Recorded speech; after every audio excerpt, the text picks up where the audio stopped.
కొత్త ఏడాది దేశంలో ఆధ్యాత్మిక పరిమళాలు వెదజల్లుతున్నది. దశాబ్దాలుగా ఎదురుచూస్తున్న అయోధ్య రామాలయంతో పాటు వివిధ ప్రాంతాల్లో పలు ప్రముఖ ఆలయాల ప్రారంభోత్సవాలు ఘనంగా జరగనున్నాయి. వేటికవే సాటి అన్నట్టుగా ఆయా ఆలయాల నిర్మాణాలు దాదాపు పూర్తిగా వచ్చాయి. నిర్మాణపరమైన అద్భుతాలు, సాంస్కృతిక వైభవం ఆ ఆలయాల్లో కనిపిస్తున్నాయి.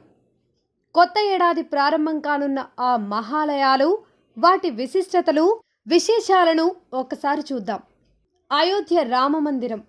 ఉత్తరప్రదేశ్లోని ఆధ్యాత్మిక నగరమైన అయోధ్యలో జనవరి 22న రామమందిర ప్రారంభోత్సవాన్ని అంగరంగ వైభవంగా నిర్వహించేందుకు ఏర్పాట్లు జరుగుతున్నాయి.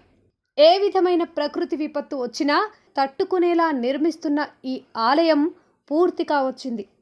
రాముడు కొలువై ఉండే గర్భగుడిని అష్టభుజి ఆకారంలో నిర్మిస్తున్నారు. ఆలయ ప్రారంభోత్సవానికి దేశ విదేశాలకు చెందిన వేలాది మంది ప్రముఖులకు ఇప్పటికే ఆహ్వానాలు అందాయి. శ్రీ మాయాపూర్ చంద్రోదయ మందిర్, పశ్చిమ బెంగాల్. శ్రీ మాయాపూర్ చంద్రోదయ మందిర్ లేదా టెంపుల్ ఆఫ్ వేదిక్ ప్లానిటేరియం, ఇది పశ్చిమ బెంగాల్లోని మాయాపూర్లో నిర్మితమవుతున్నది. 113 మీటర్ల ఎత్తుతో ప్రపంచంలోనే అతి పెద్ద హిందూ ఆలయంగా ఇది నిలవనుంది. ప్రపంచంలోనే అతిపెద్ద డోమ్లు ఈ ఆలయానికి ఉన్నాయి.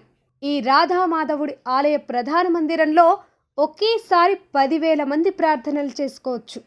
2010లో ప్రారంభమైన దీని నిర్మాణం దాదాపు పూర్తిగా వచ్చింది. 2024 ఆఖరులో ప్రారంభోత్సవం జరిగే అవకాశం ఉంది. Shri Jagannath Puri heritage corridor, Odisha. దీన్ని జనవరి 17న భక్తులకు అంకితం చేయనున్నారు. ఒడిశాలోని ఐకానిక్ జగన్నాథుడి ఆలయం చుట్టూ 1.5 కిలోమీటర్ల మేర పరిసరాలను సుందరీకరణ చేయడానికి ఉద్దేశించిన ఈ ప్రాజెక్టు వ్యయం 943 కోట్ల రూపాయలు. ఇది ఒడిశా ఆధ్యాత్మిక, సాంస్కృతిక చరిత్రలో గుర్తుంచుకోదగిన అడుగు కానున్నది. విరాట్ రామాయణ ఆలయం, బీహార్.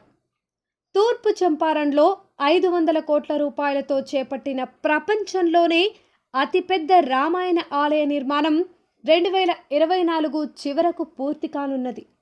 270 అడుగుల డోమ్ ఎత్తుతో ఈ ఆలయం అంకోర్వాట్ గుడిని దాటిపోనున్నది.